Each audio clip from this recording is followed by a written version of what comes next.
As Houston and other areas of Texas deal with the devastation of Hurricane Harvey, it's still too early to know exactly whether or not climate change had a role in one of the worst storms to hit our country in decades.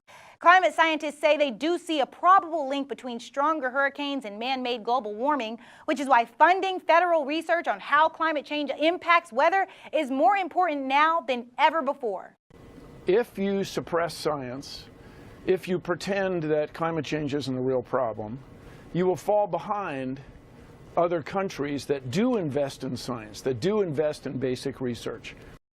Last year, the National Academy of Sciences found there is a clear link between climate change and extreme temperature events like heat waves. But with a lack of historical data and funding for research, we're still in the dark about so much when it comes to the effects of global warming, especially when we have a president who doesn't even want to fund the research and denies it's even happening.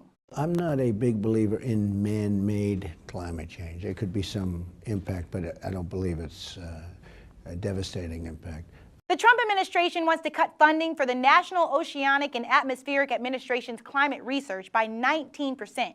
It also wants to cut $200 million from NASA's Earth Science program that works to predict future weather patterns. Of course, the House still has to vote next week before sending the new budget over to the Senate, but anyone who understands exactly how dangerous the effects of climate change can be knows how crazy it would be to cut funding for that kind of research.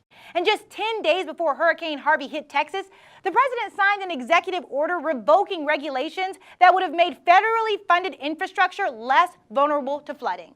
So this man literally cares more about saving the country money than he does about saving millions of innocent lives from the inevitable effects of climate change. I'm Valeria Sistrunk, and for all the latest updates on politics and more, visit content.news.